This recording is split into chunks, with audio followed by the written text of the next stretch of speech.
Today's podcast is with my co-founder, Mike Vetter, aka Mikey V. So this is basically our whole goal today was to talk a little bit about the 2-year anniversary of Wildfire.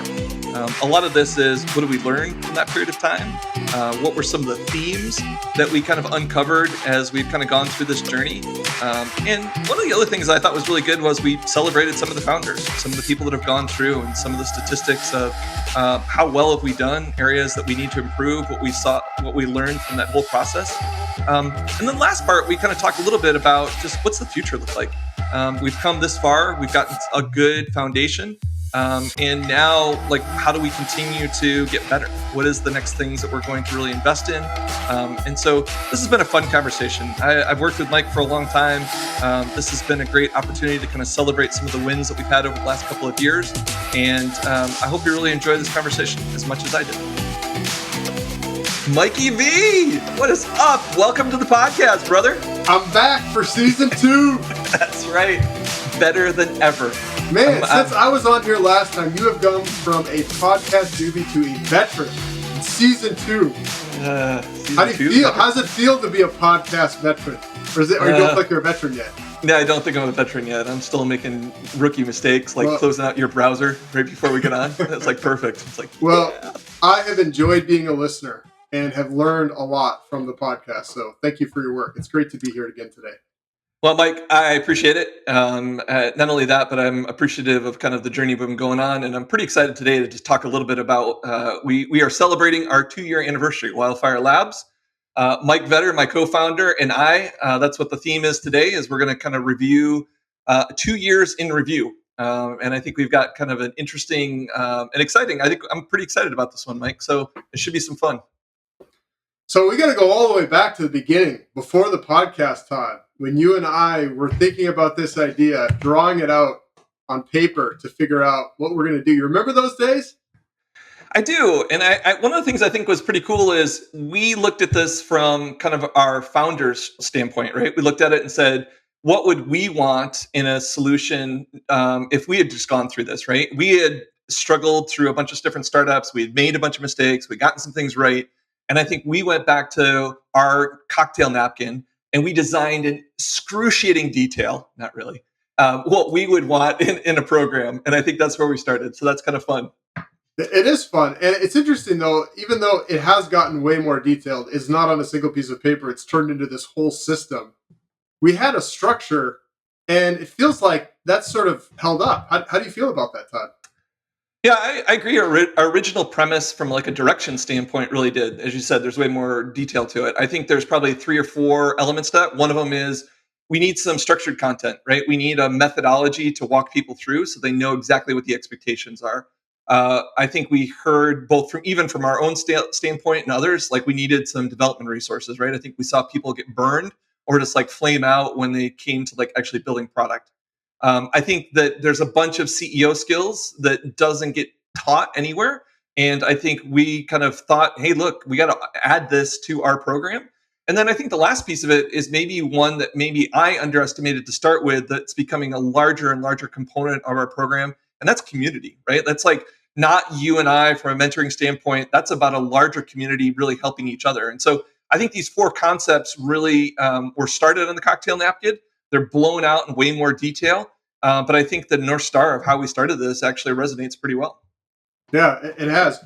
And it's been fun to see some of those ideas turn into real stories and real things that happened to us and real things that we saw happen in the lives of the entrepreneurs in our program. So I think it'd be fun to dig into that. So, Todd, top 3. What do you think for the first one? What are some things that are exciting that you've seen happen this year? I think like basically founders from outside South Dakota applying, right? I think that we knew that there was talent in South Dakota and even Rapid City. We knew a lot of them. But I think what we didn't have a sense for is, could we attract talent from outside the region? And I'm going to tell a story of the very first application that we got from outside the state. It was a Saturday or Sunday. I think it was a Sunday. I was driving back from Omaha from a soccer game or soccer tournament with my son and my wife. And I was on I-90 by Presho. We had just passed Presho. And I remember getting the alert that said, hey, we got something from out of state. And I was like, I called you. And I was Yeah, like, you dude, barely did you had see cell this? phone service. You were in the middle of nowhere. And it was like a Saturday. I'm like, what is going on a Why are Saturday? you calling me? Why are you Why are you calling me from calling? Fresco? Nothing happens there. And so, yeah, the back end of that story that was even funnier was once I called the founder candidate, I said, "How did you find us?" And she says, "Well, you were on like page 7 of Google search." And I was like, "Oh, we got a long way to go. We had some work to do to get We had noticed, some didn't work we? to do." Yeah, but that led to some other things, right? I mean, it's like then we had a team from Minneapolis. Mycroft and Matthew, they came from Minneapolis. They came and visited us. I think they had a great visit, and they decided to move their company from Minneapolis to Rapid City.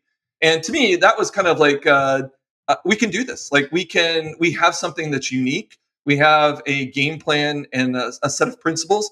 And to be totally blunt, man, we sold on personality. We sold on We a did. vision, on kind of Well, at where the we were going beginning, to that's go. what we had. We didn't Yeah. have all these things that we have now, so we had to do that.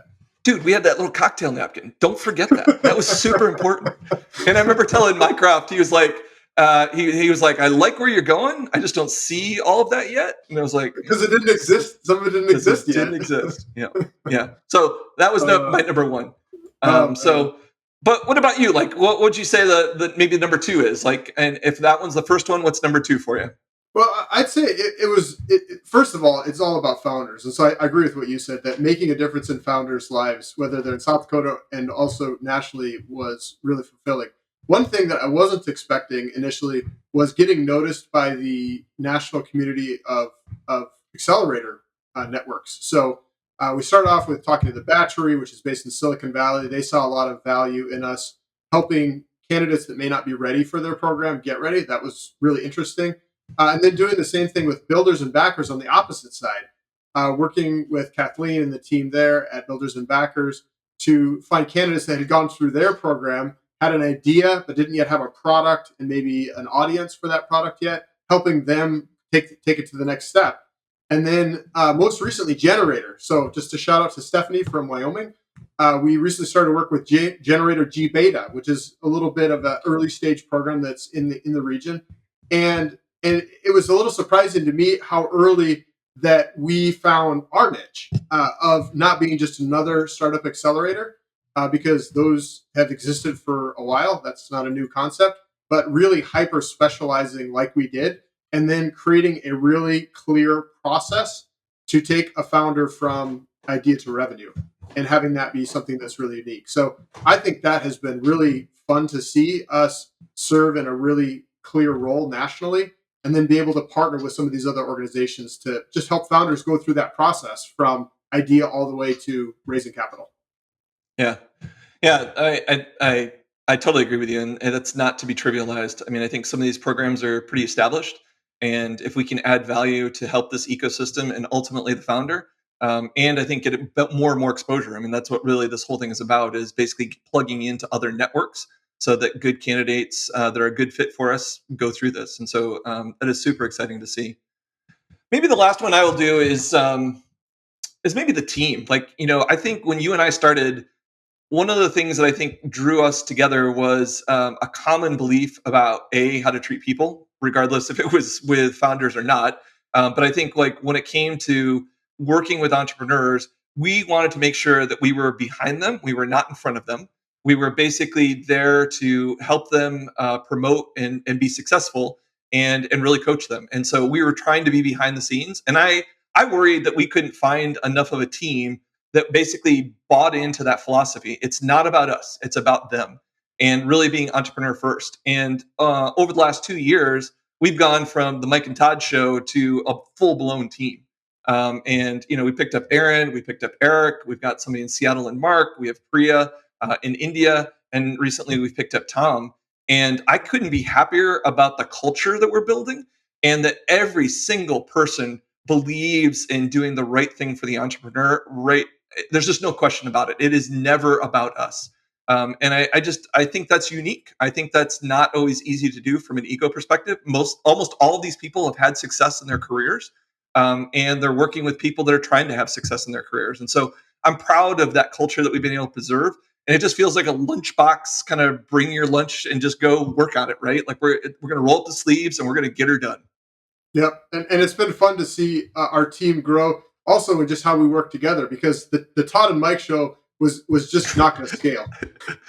It was doomed if that's all it was. Yeah, we have our strengths, we have our passions, we have our areas that we really excel in, but we were just there's too many things to go do. Some of the things that needed to get better, we just didn't have the depth in to really scale it, and so we had to do the same thing we tell founders, and we had to find people that had the same work ethic and attitude and culture that we did, which I agree is hard to find, especially when you're working with people who have had success. But this team is just outstanding, and the program is a system, and it is scaling because of this team. It's been just wonderful to see them grow, and it's been wonderful to see them take on things and just run with stuff that we had started but needed it to be built out, and they just ran with it. So it's just wonderful to be a part of that team. Yeah, and I think we just got to keep reminding ourselves we are a startup, and we are dog fooding everything that we talk Everything. about, whether Yep. really everything. And we use So that I as just an example for a lot of our founders when they talk about how do you bootstrap something. That's what we did, yep, and that's what we're yep. continuing to do.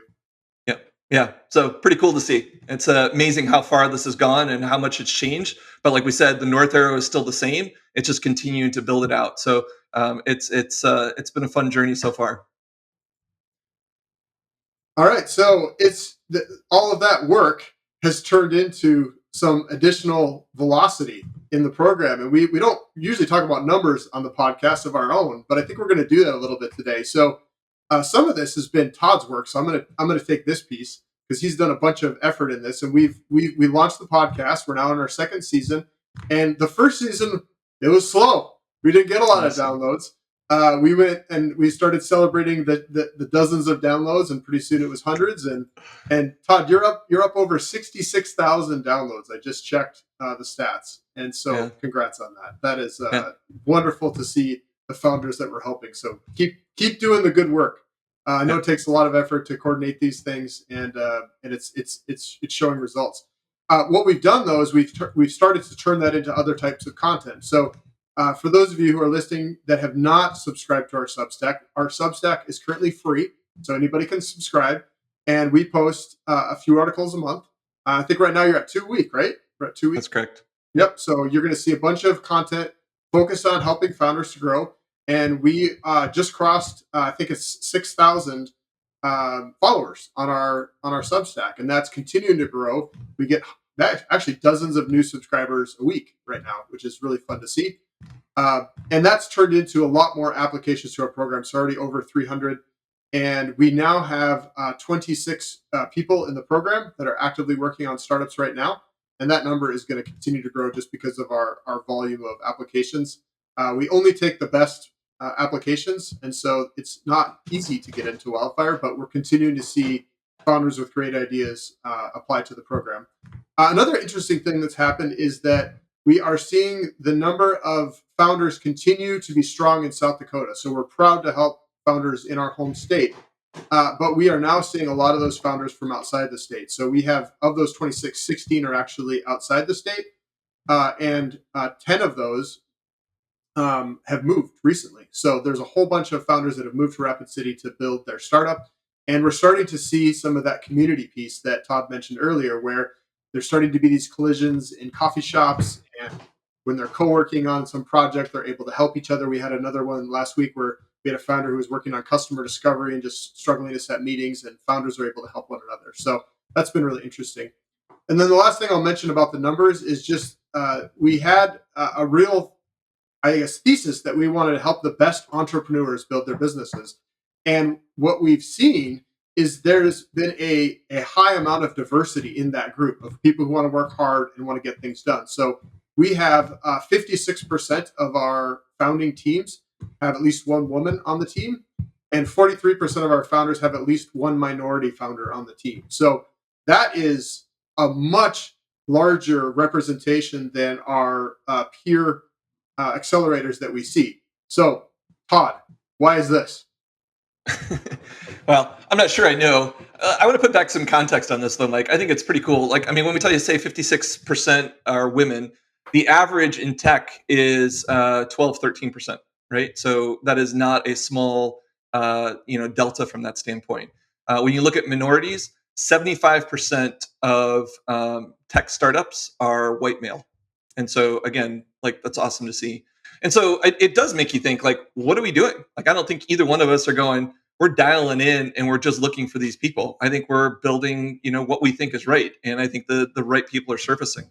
And so I guess my hypothesis on this, Mike, would be something along the lines of we focus on people that want to listen. They want to, are coachable, and they're willing to execute. And I think, you just mentioned it's not easy to get into Wildfire. And we basically, you submit an application, you get a call with us. We usually ask you to do a little bit of research. We have some questions. We want something sharpened. And I think through that process, we vet out people that do not fit in our program. And so I think we look for people that are like us, that fit our kind of mold and what we think is a good entrepreneur. And so I think people bail out at various points. But what's left are some of these people. Women, I think, make great entrepreneurs. I think the data shows that they're better in some cases than some of the trending data on men. Minorities, when I think about immigration, I think like this country was built on immigration. And you look a lot of the tech startups today that are successful, they're started by immigrants. And so I love this mix that we're having. And I know, like we said, wasn't anything that we did from a policy or program standpoint. Yeah. We But didn't, I do think that it's we like, didn't customize our message or anything like that to try to get a certain group of people to apply. right, right. And so it's cool to see. Hopefully, these trends continue and continue to grow. And ultimately, we want is successful businesses that are run by these people because I think our communities are better for it at the end of the day. So I think that's pretty cool. And just to put one other perspective on that, I think you mentioned it, but hard work and execution are key. And I think about the podcast over the past year that you've done and how many guests have talked about that, how you are going to hit challenges, things are going to go wrong, you're going to have to change how you do things rapidly, and you're going to have to be willing to go do the hardest work. And I think what we have is we have entrepreneurs who are willing to do that, and they're in categories that are underrepresented. And I think that's outstanding that we can give people who want to work hard, who do good work, a chance to go make something great. And I really feel proud of that. And the group we have is just outstanding. So it's just been fun to see that happen. So Yeah, I agree. What's also kind of interesting is, Mike, we had this hypothesis early on that we built the program around what problems entrepreneurs actually face, right? We basically thought that there was a handful of issues that people look to accelerators and other programs to do because they have deltas. And I think some of that has held up pretty well, right? If you think about it, I think one of the number one problems that we hear is everybody says, I need funding. And that may be a little bit of a catch-all in today's world, where basically thinks like, hey, if I just had funding, there's not enough money out there. People don't see the genius on what I'm doing. And I think maybe it goes back to your last comment is what they're really looking for is execution that leads to progress, that leads to revenue, that leads to funding. And so I do think that we basically have been able to stage gate the way we think about funding and helping these companies. But that's one thing that they really came to us and said that they need, and we have a solution. The second one that I think we hear quite a bit is just needing technical help, right? I mean, I don't know how many. We had one recently that basically spent $280,000 of his own money and still didn't get exactly what he wanted.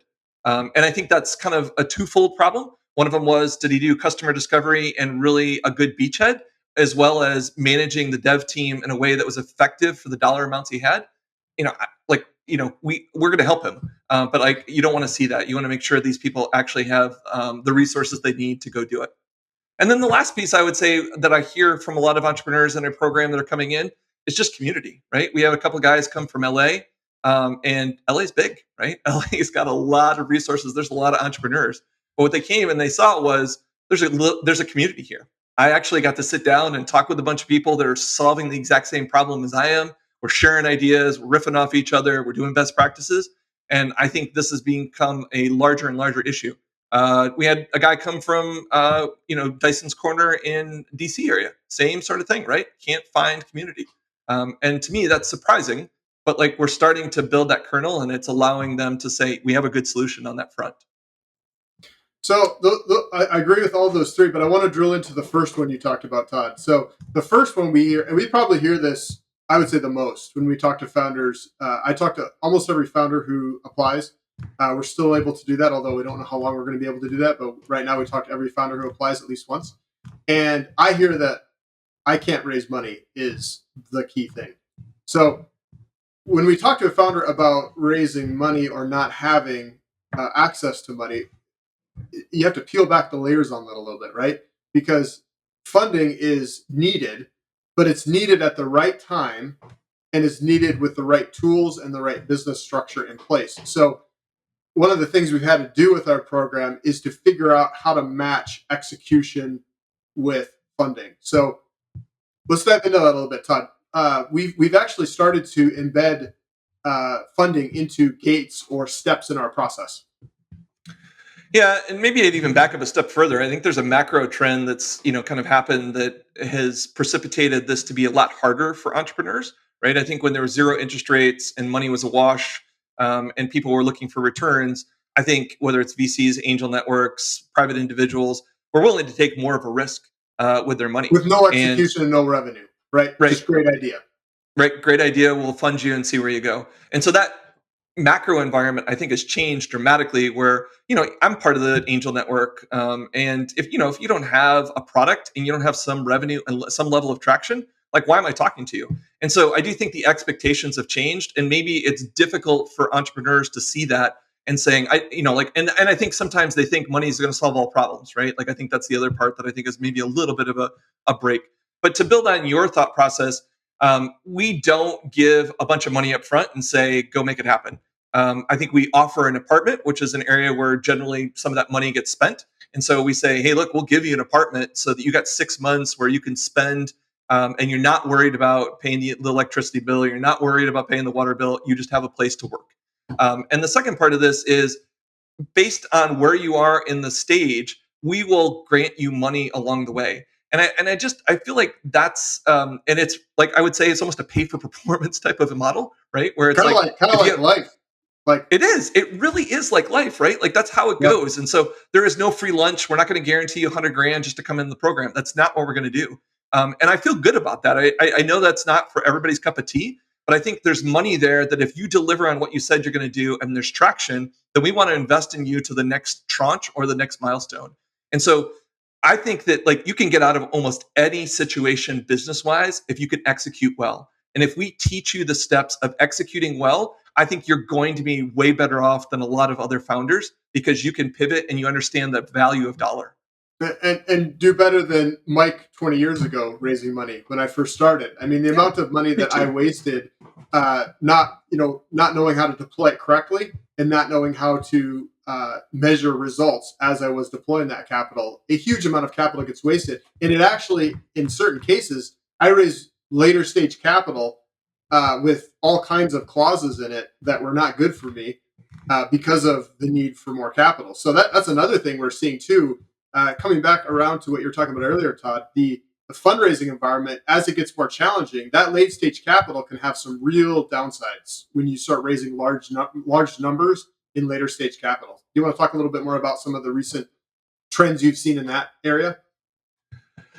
Yeah, I mean, I think I think there's a whole bunch of stuff there that you can tap into, right? I mean, I think your comment about basically getting a bunch of money and then not allocating it well. You're always looking and saying, if I raise $1, can I turn that into $2 or $3? If that dollar turns into 75 cents, that's not going to be a winning strategy. And so you're giving up more dilution in your company to take this money if you can't allocate it effectively.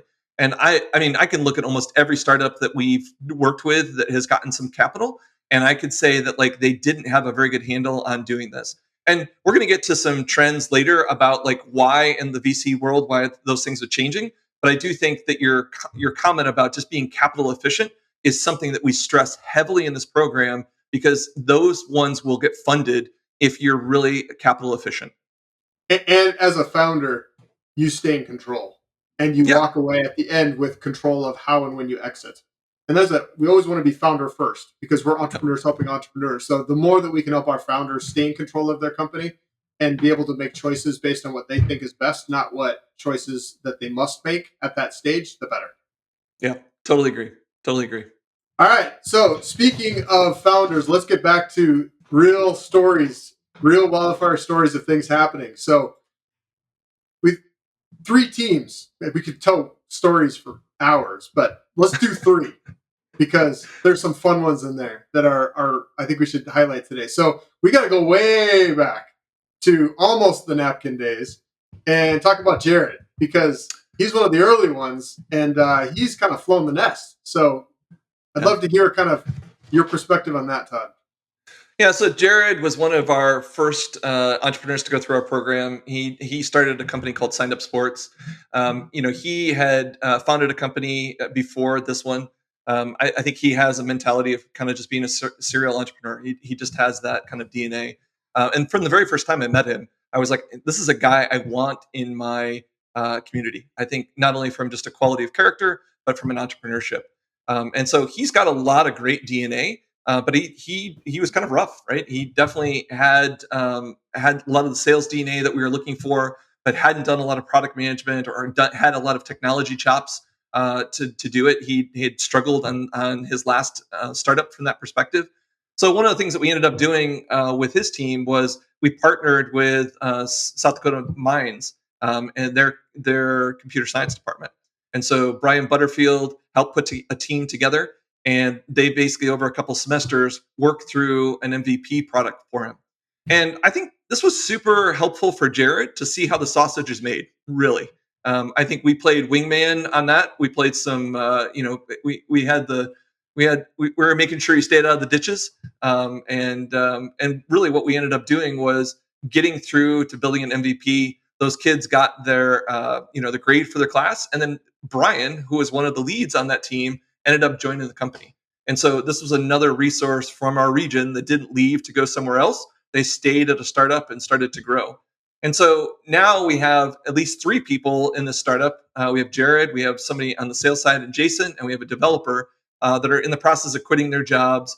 They should generate their first $100,000 this year. And they basically have a couple of partnerships that have worked out really well. They had a customer in the Houston area, I think, that basically was a school district. And, like that school district, if they actually implemented a software and did everything that they were doing, could be a customer that generates $75,000 in 1 year. And that's one customer. And so I'm super excited about what they've done. I feel like Jared has leaned into our, vision of what we were doing. We couldn't have asked for a better first candidate. He got some bumps in the road, but I think he always rolled with it. He's been super supportive. We've both learned some things as we've gone through this process, but I'm proud of what that team has done and the trajectory that they're on. Yep, I agree. All right, my one I want to talk about is Journeyman. So Journeyman is another couple of local guys who are already in the wildland firefighting industry. So Wildfire Labs is a perfect fit for them, right? That's what they said. So they came to us and said, "Hey, we see a problem in our industry because we own a company that helps fight fires by finding firefighters who want to contract and then they deploy them to a fire to provide EMS services. There's a real problem in the industry of these companies not being able to find the right talent and that talent not being able to keep the certifications that they need." And so it was a great example of a couple of founders in Tyler and Brennan have a Marine background, just hardworking guys, not afraid of hard work, learning something new, solving problems. And they wanted to solve this problem, but they had no technical experience. And so they used our program to not only build the product, but themselves gain some of that technical experience. So one of the co-founders, Brennan, actually did a bunch of the app using some no-code tools that we worked with him on.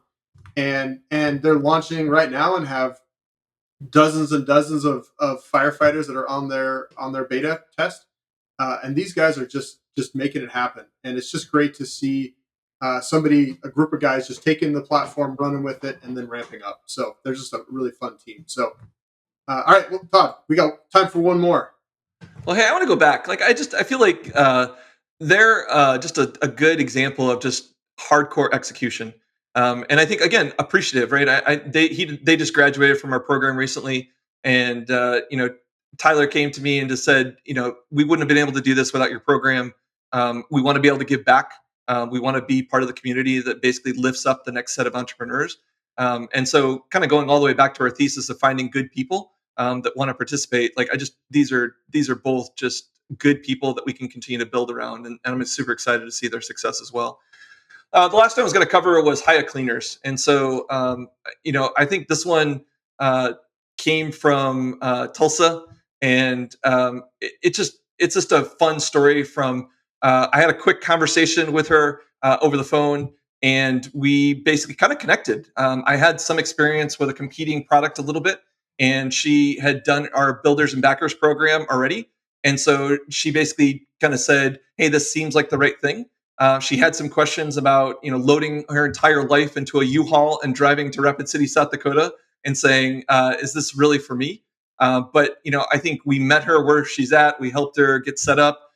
She felt valued in the community, and I think part of what we got from her was just a strong passion about helping this demographic. Right, like cleaners. Her whole concept was, can we have on-demand cleaners to help clean your house, your VRBO, your Airbnb? How do we make that a sustainable living for people that do that work? It's not something that's always easy to do, but it's certainly something that's a need. And then being able to connect people that need cleaner and with the cleaners, and being able to pay a reasonable amount of money seemed like a great idea. So she's built an app. She's got a ton of energy. She's really a good communicator. When you sit down and talk to her, exactly what's going on, and you're super excited to go on that journey with her. And so she's launched here in the Black Hills, and she's going to launch in Rapid City in the Black Hills as well as Tulsa here. And here's another one that's got a lot of potential to continue to grow and scale. And I'm excited that she's in our community as well. We're better off for it. I like that she has a passion for not only creating a great business, but making a difference in people's lives. I love that. Yeah. That's Yeah. what we're all about. We Yeah. want our entrepreneurs to do well financially and have a great business, but we want to see entrepreneurs that are making a difference in their area of the world. And I think Kathy's doing that. And I think she's really doing it for the right reasons. So I like I that one agree. too. Yep. All right. So even though we couldn't talk about all the entrepreneurs in our program, we had to pick three. There's been some themes. So it was fun putting together this list with you, Todd. But let's drill into the 5 takeaways of the last 2 years of what we've learned. So you want to start? Well, I'd say we learned a lot, and I think this list, was pretty long, and then It was we kind of hard. we It's kept on hard paring to it get down. down to 5. There's been so many Yeah, things. yeah. And so, but there are some themes, and I think one of them that I would say is the first one is just being entrepreneurial first. I think it's been a really good north arrow for us. I think we are the advocate for the entrepreneur, no matter where they are, right? And so I think we'll tell them, if they're not a good fit for our program and why. We're not here to make money. We're not here to basically, try to just get as many folks in. I think we want to make sure that there's a good fit. And we've seen people that are late stage that are really good people, and we'd love to help out, and we're going to help them out. We help people evaluate what they should do for funding. I think we're there, and we want to build that established, brand of being entrepreneur first. We've been in your shoes. We understand the challenges you're faced with, and we are going to do the right thing for you, full stop. Even if it's detrimental to us as investors, that's what we're going to do. And I just think that has resonated. And I think that, the more we continue to do that in every step of the way, the more credibility we continue to build with this program. Yep, I agree with that. That's one of the things that we will carry with us no matter how many entrepreneurs we help, is that we are helping entrepreneurs. And that is the core of what we do. Yep. All right, so my first one of the 5 that I want to talk about is doubling down on understanding the customer problem. So one of the challenges you have as an entrepreneur is you're asked to look at a market, so your total addressable market, and you look at that and you go, man, I want to launch a startup that can address all of the problems in that market. But what you find is pretty early, and we find this with so many of the entrepreneurs that we work with, and I spend a lot of time on entrepreneurs, is actually going narrow so you can go deep and really solve a significant pain point. So we actually spent a lot of time on the whole idea of a beachhead. What is the segment of the market that is the most in need of your solution? And then how can you mine for the most painful problems that certain type of customer feels? And how can you change their behavior if they buy your product? And one of the things that we asked them to do, and this has been really helpful for both them and for us to understand their startup idea, is for them to actually look at the problem both on a qualitative and a quantitative side. So qualitative is what is the pain and suffering they experience every day, and qualitatively, how much does it cost them that this problem exists? And those are two really clarifying things. And if you can answer both of those, you have a really good understanding of the problem. And also, it helps you narrow who you're going to go after first. It doesn't mean that you don't take on the entire TAM at some point, but that's not where you launch. And I think that's something that we've really has differentiated Wildfire is that 6 month goal. You can't launch a product into a huge TAM in 6 months. What you can Right. do is you can launch into a very specific segment or beachhead in that TAM in 6 months, and you can make a big difference. And also, one of the other things, this is on the flip side of that, is it also helps you find out really early if you find that you thought you had a problem and you thought you could build a business, but it actually isn't a good idea. And even though it's not always a great thing when that happens, you feel sad if you're an entrepreneur. You could also be an entrepreneur who spent $200,000 of their own money and have 2 years into it and then figure this out. So we feel really good about it. An example was Mitchell Black. He's a great guy, and he had an idea of matching Airbnb hosts with outings for their people who stay in their Airbnb. But the problem was there's way too much friction and there was way too much disparity in how the markets were different. And what we learned is that it just wasn't worth pursuing. And on one hand, we felt sad for Mitchell and we felt sad that it wasn't going to work. But man, I felt great Yeah. that we didn't waste a year on that, run through the entire Wildfire process, and then discover at the very end, after we all wasted a bunch of time and money, that it wasn't going to work. And we figured that out quickly. And so I think that's one of the clarifying things about a program that has discipline on the front end is you have to answer the hardest questions first so that you can go do the easier things later rather than just hoping down the line that somebody will love your product. Yeah, I think it's a super good point, Mike. I really do, and I think this has been kind of a key component of what we're doing. And I think it's an area that sometimes is uncomfortable to spend as much time on it as we do, but I think it pays dividends if you get it right up front. Yep, I agree. All right, what's your next one, Todd? The next one is something that I think, which is AI. And what's crazy is in the last 2 years, we've been in the tornado of AI, right? I don't know, it's probably been about 2 years since like ChatGPT kind of came out and basically took the world by storm, and was in the press. There's all this technology. There's almost an arms race to like the different models and open source, not. How are people doing this? Your sensitivity to your privacy. In some cases, it's been overwhelming.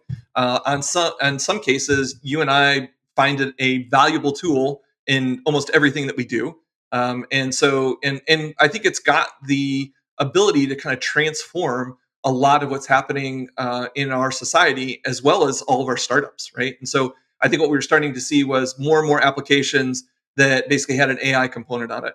Some were thought through more than others. And I think we found that basically, technically, there's a lot of information out there, but we realized that it was difficult to kind of put a product strategy around that. And so I think you and I spent a bunch of time kind of saying, how do we distill this down into more actionable things? So when you have a business problem that's well vetted, like you just talked about, we have a beachhead, we understand the customer, we understand the pain. How can we make AI kind of additive to that and do it in a way that's cost effective? So, And something that fits within our kind of 6 month window. so Todd, why don't you unpack that a little bit on this sort of framework that you mentioned? Yeah, so I think what we've kind of said was, how do we see the world kind of evolving as we go forward, and how can we put this into terms that functionally entrepreneurs could look at? I mean, obviously we have some technical folks that understand the nuts and bolts, but like you have to understand how this is going to really work. So we kind of had a three part thesis to what we thought. Right? We thought the first phase of what AI is out is really this kind of co-pilot model. And I think Microsoft is the one that's basically leaned into this the furthest, right? They're basically saying, you have Word, we'll help make Word better. You want to make your PowerPoint, we'll help you make your PowerPoint easier to do. And so we want to do code reviews within GitHub, but we're going to make that easier for you, right? And so that idea of saying 80% of the effort is coming from you, the individual, and 20 to 30% is coming from a tool that's basically a large language model that's increasing the quality and maybe the efficiency of what you're doing. We think the next aspect of this, that's we're already starting to see elements of this, and I think a good example is this is Apple's doing a bunch of work for their Apple Intelligence. Their release that's coming in October is going to have standalone agents on the phone that are doing very, very specific functions. And so if you want a function to be done, you can have a standalone agent that just basically knows exactly what to do. It's modified specifically for it and optimized for it, both from a cost and size standpoint. And it's basically going to do those things. And so that's probably in the mode of I'm going to give it a little bit of information, 20%, and then 80% of that's going to handle on the actual agent itself. And so, like things like what were some of the examples? They were talking about, my parents are actually moving, and so I wanted to get the new email address or the new address into my contacts. And so it's looking through my emails, it's looking through my text messages, it's looking through all this sort of stuff to try to find that and then embed it back into the contact to update it. Okay, that's a very specific example, but Yeah, it's a it's standalone really agent. early for a standalone agent, but it is an agent. It is. It is. And so that's kind of what we think the next kind of phase is. And then I think the third phase, which is maybe the one I'm the most excited about, which we'll see how this actually goes, is when you have multiple of these independent agents starting to work together. So we've kind of described that as kind of a mesh, right? Where it's like they're kind of communicating and talking to each other. And one of the examples I love about this, Mike, that has been kind of near and dear to my heart because I've worked in travel and I've spent a lot of time working in travel, is I basically had a trip that got canceled recently, and basically you think about all the downstream effects, right? So I'm not going to get to my location. I'm not going to check into my hotel. Maybe I had Uber that was lined up to go do it. I had a meeting with a client, so I need to communicate to them. I also need to take that open table reservation that I did and change that as well. And so that's a bunch of work, right? And so if I had a mesh of agents that were each like the Delta app and the Uber app and the Open Table, and all of those starting to talk to each other, that says this triggered the downstream effect to all of those, and I would basically make all of those shift to what I told them to do. That's a pretty interesting world, and I think we're a long way away from that. There's trust issues, there's security issues to going to do that, but you can see a day in the future where a lot of these standalone agents start to communicate with each other and solve much more complicated scenarios. And so, does that make sense to you, Mike? We've talked about this a lot. Yeah, I think the exciting thing about that is being able to focus on the really hard problems, and reorganizing your travel schedule is not a hard problem, but it can chew up a ton of time. And so having less of those, and I think of how many things that you and I still have to do day to day at Wildfire that are Yeah. just updating this and sending this over here. There's just examples of that all over the place. And we aren't at a place where AI right now can do that reliably. But I think as we start to trust these AI agents more, we can start to allow them to work together to do things for us. And it's going to be really exciting that we can spend more time doing the things that are interesting and challenging and less time just shoveling data around, which is a lot of what you just talked about. Yeah, and I think there's a couple other elements to this that I would say is I think you need to think about this a little bit different, right? Like ChatGPT is not Google, right? And so I've had so many experiences where people have Yeah, tried to use it like a search engine, and so there is some rewiring of kind of your expectation. utility of that. Like, how do you Mhm. do it? And so one of the things I think we've stressed with our entrepreneurs, and I think that you and I are pretty good examples of it. We tinker like no tomorrow, right? We're asking questions, we're figuring out how it works, where are the limitations, and I think one of the things that you've set up in that last kind of comment you made is what are the rote things that you can go do that basically are consistent and repeatable, and then when did they become good candidates to create workflow and automation around? And I think you have to have that sort of idea, and I think that that's part of the strategy that we're trying to make entrepreneurs think about, because there are valuable time that you could start pulling out of this if the workflow gets more efficient. The last part I'd say about this is, it's one thing to say, okay, I want a co-pilot model. Then the next question is, what do I do technically to go do this? And I think our conversation with Chris Grebus, I thought was a good one. He's an operator of a large organization, $300 million, 1,500 people, or 1,500 people. And what he was really talking about was standards, right? How do you build API integrations where you can leverage a lot of these large language models, validate that the market actually works for what you're doing, and it's probably more of a Swiss Army knife than what you need. But then once you get validation of it, then basically you can figure out how to use smaller agents for the specific problems you have and really optimize the cost from there. And so for most of our founders, you're in using, whether it's using a commercial version of, ChatGPT and their API, or now we're pretty excited about all the stuff that's coming with Llama and the quality that's there in an open source model. I think those are the places to start once you have a good product strategy that aligns with solving the problem in a more efficient way.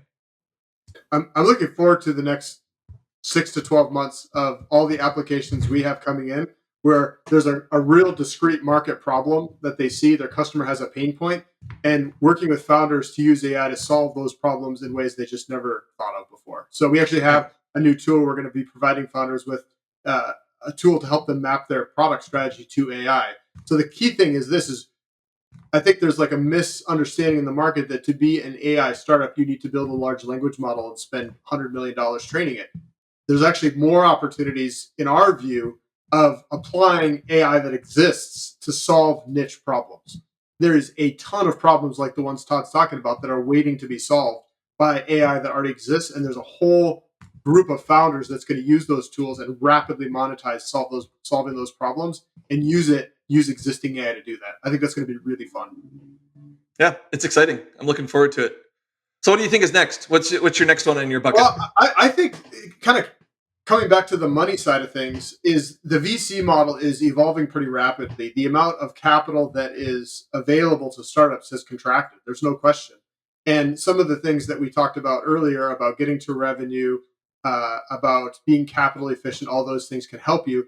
But for some founders and many founders, raising a Series A or a VC round is going to be necessary. And so we've just been looking a lot at deals and have some of our own experiences where it's just really important. And we are starting to spend more time working with founders to make sure that if you do raise later stage capital, that you understand what that means. So, for example, if you're in a niche SaaS company, do you need to raise venture capital at all? Can you bootstrap or use an angel round or a small pre-seed round to get to profitability?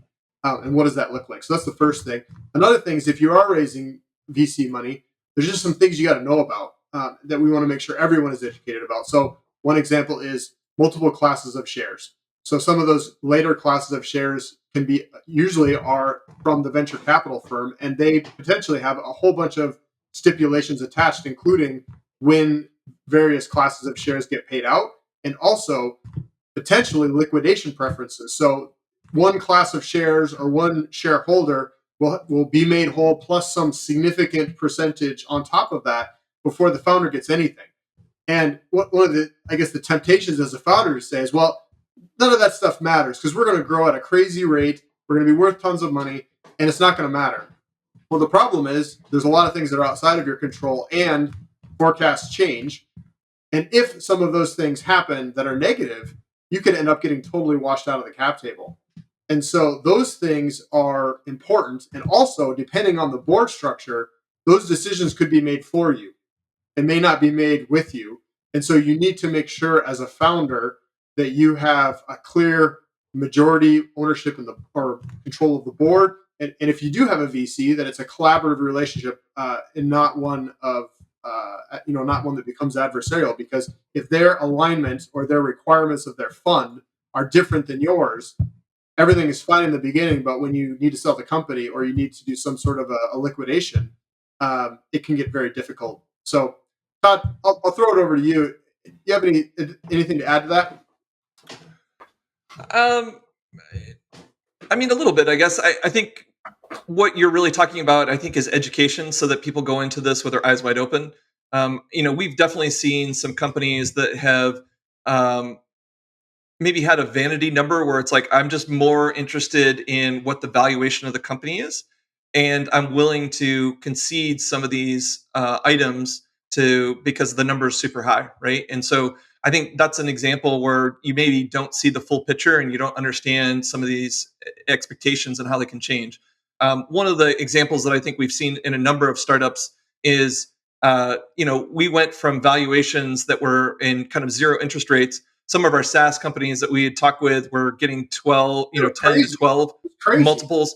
One of them got like 50x, from a multiple. And so on $1 million, they were worth post money $65 million. And so all of a sudden, then the market changes, and that exact same company the next day is now a 6x multiple on their annual revenue. And so what does that do? Now all of a sudden, lots of people could be underwater. These liquidation preferences come into effect. And maybe you're not growing as fast, and so the expectations are different. We're going to cut back on how fast you're going to grow.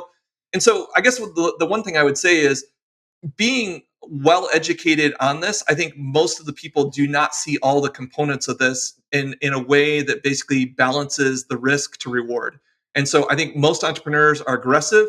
They are optimistic. They want the best for, they believe that the best is going to happen. Those And I are think good things.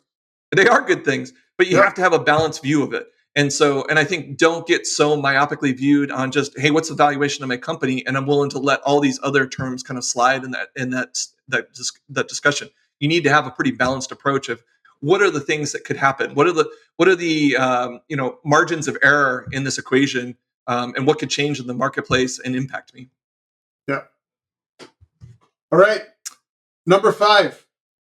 Yeah, so we've talked about this one a couple times, and I think Aaron on our team has really been kind of instrumental in building a lot of this out. Is really community, and so I think maybe I maybe underestimated the value of this early on, and I think we built a lot of nuts and bolts.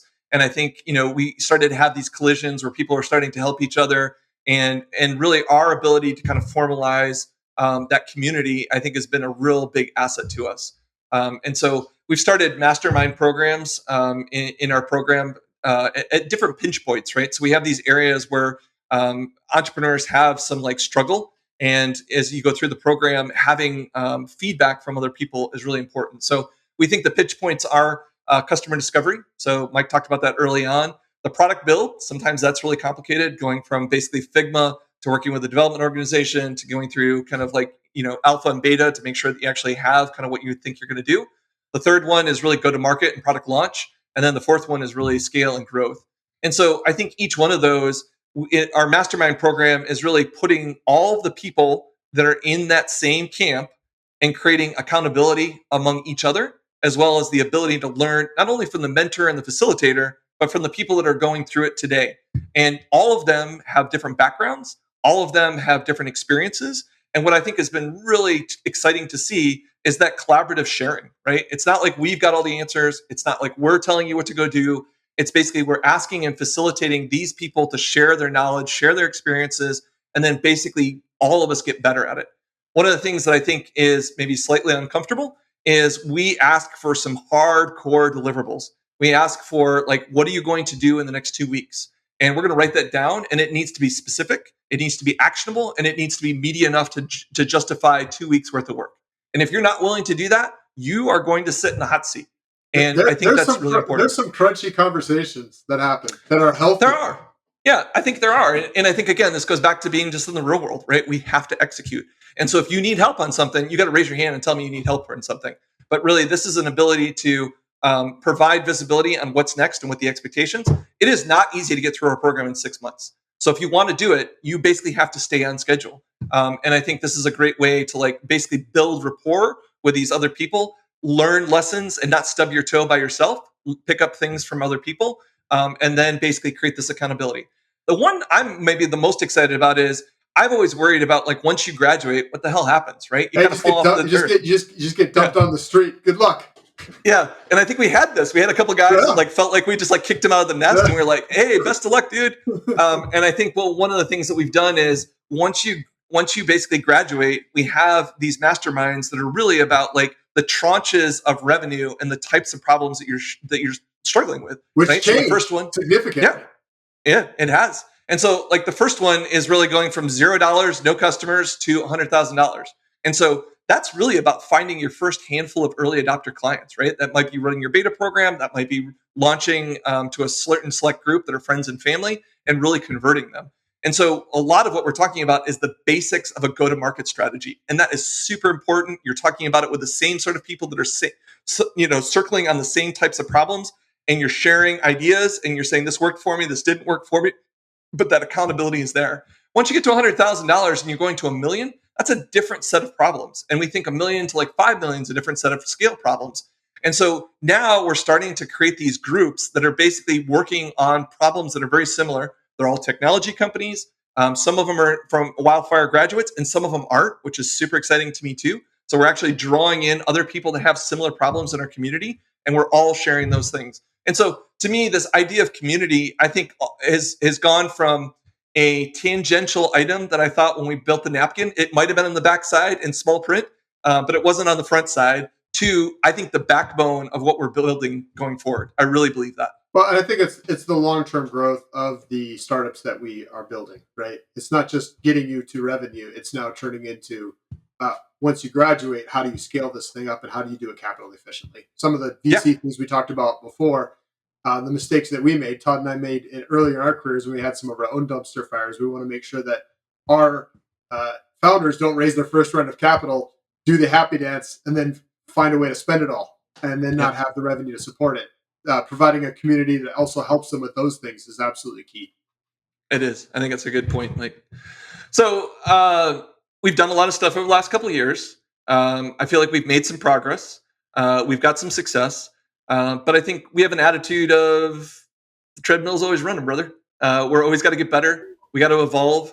And so Mike, as a guy who's responsible for a lot of the execution in Wildfire and getting crap done, where do you think the things are going as like, what do we want to do to evolve and continue to get better so that next time we get on and we talk about this stuff, we got another couple pages of stuff to talk about? Yeah. So I understand that, but now it's public accountability for it is. all of the Bring things. It, brother. Not even just on our team, to the whole podcast audience accountable. Man, I see Mike's name. This is why I could only be on the podcast once in a while. This is why. These kinds of things. All right. Well, we have a list. And so I'll go through the list. I'm actually excited about the list. I'm excited about sharing it because we have a great team and we're going to get this done. So the first is we're going to be raising awareness of this nationally. So this is something you're a huge part of, Todd, with the podcast, Substack. But we're also adding an increasing number of events, webinars, focus on helping founders map their strategy to AI. There's a whole bunch of things that are coming this year that are really exciting. So we just want to tell the story. We're excited about it. We're passionate about it. We want to meet more founders we can help. So that's the first thing. The second thing is our methodology is really hardening in a good way. So there's a lot more depth to it, a lot more things like templates, examples, videos. There's just a whole bunch of depth, but also just rolling up all of these tools into velocity. So how fast are entrepreneurs moving through the program? What can we do as Wildfire? Because again, we want to do everything we can to help them. But as we go through reps of doing this with founders, what can we do to help them move through the process? So mastermind groups are part of that. So there's a whole bunch of things in our methodology that are just going to grow in maturity. We have a solid foundation, but there's going to be a lot added to that. The third thing I would say is what you actually just talked about, which is community. So one of the things that is different about Wildfire is that we don't have cohorts. In other words, if you join the program, we don't force a founder to finish the program in a set number of weeks. And the reason for that is very intentional. It's because if you haven't completed a key step, like we talked earlier about customer discovery, starting to build the major parts of your application when you haven't defined the customer problem just creates rework. And so because we don't have cohorts, one of the questions we often get asked is, how can I be a community of other founders if there's no cohorts? Well, the answer is some of the things that you talked about, Todd. So adding more depth to masterminds, Wildfire University events, even just collisions in Rapid City where entrepreneurs can help each other with things. As we've narrowed those mastermind groups into specific areas that are sticking points, there's been an increased amount of collaboration, and our community is going to expand. And as it expands, even more help is going to be available to entrepreneurs, not just from other entrepreneurs, but also from Wildfire. So I'd say community is the third one. The fourth one I would say is other partnership opportunities. So we've just begun to explore partnerships with other accelerators, but there's also other national programs like iCorps that are helping founders, get funding through customer discovery and things like that. So there's a whole bunch of other programs that we're continue to collaborate with. Again, we are not on an island. We are not running Wildfire in isolation, and we view those partnerships and tracking entrepreneurs into the right partner at the right time is going to be key. The last thing is it's all about outcomes. We want to make a difference that is quantifiable. We don't want to just walk around talking about, that we feel good about what we're doing. We also want to show results because we've been doing this for too long not to see outcomes, not just inputs, not just making noise in marketing, but outcomes. And so throughout Wildfire, we are going to become a more data-driven organization. So things like just data-driven dashboards in each part of the organization internally, but also, I think I mentioned this earlier, but also being able to track founders and how they're doing as they execute through the program. And what are the things that are holding them up? Those are things that we want to start tracking more granularly. And part of this is we need to model what we talk to our founders about and doing that ourselves. And back when it was back in the napkin Mike and Todd show and it was all their personality, we just didn't have the systems and the team to really become a data-driven organization. But that's changed. And so in the upcoming year, we're going to see way more depth in that. So those were the 5 I would say that we're going to work on this year. That sounds meaty. It sounds like there's some work. It sounds exciting, though. Forward. Yeah, so I'm worried you're going to bring me on in a year and then ask me exactly that because of these crunchy conversations. But you won't want to do it just with me. It'll be on the podcast, and then I'll have to answer it all. I guess that's true. This is a mastermind right now. I'm writing that stuff down. We're going to get what do you do in deliveries? Yeah, that'd be all good. That's a new podcast format. Yeah, exactly. We're going to a mastermind session. Yeah, exactly. I don't know. Those are all good.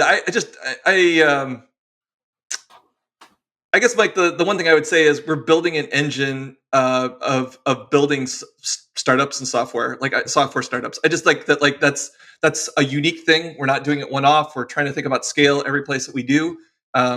We've got people starting to be lined up to own areas, have a high degree of ownership, and I think this data-driven component of it starts to feed into that. Where it's like if I get dashboards, I understand what's going on. I understand what's working, what's not. I think that's pretty exciting, and I think it's a great evolution for where we're going. It's been a journey, man. I mean, I've known you since like 2008, and you and I have had kind of a North Star about like how we wanted to build something. And this has been just a unique thing, given both of our skill sets and experiences that we've had. And I feel like this is a great way for us to give back as well as build something we're passionate about and really proud of. And I say thank you. I say thank you for taking the time, taking the gamble. And 2 years is gone by relatively quickly, but I'm really excited to see where the next 5 or 6 years go, because I feel like we've accomplished a lot, and the tipping point is here where I think we can really make a difference in a lot of entrepreneurs' life, and I really appreciate you taking that journey with me. It's been fun. Well, likewise, you took it with me too. We had no idea if this was going to work.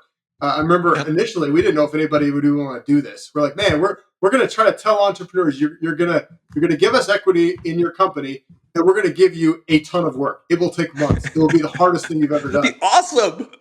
And so I know that there's many other people, Todd, who have been like, yeah, I want to do that with you, Mike. That sounds fun. Yeah. Let's make that happen. And so I feel the same.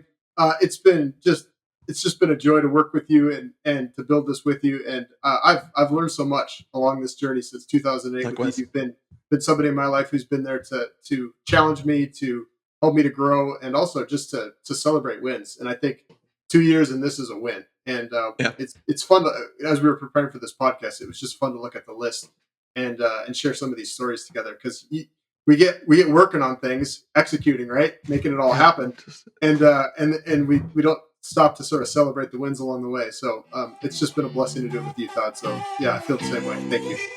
Well, good. Well, we'll wrap it up there. We've taken a full hour of your time. We appreciate it, and hopefully you gotten something out of this. So thank you very much. And I'm Mikey V. Thanks again for being on the podcast. Thank you, Todd. Thanks for having me. If you enjoyed the podcast today, please just take a moment to rate it or comment on it for us. This feedback really helps us, and it helps us get the word out to helping other entrepreneurs and founders. Thank you.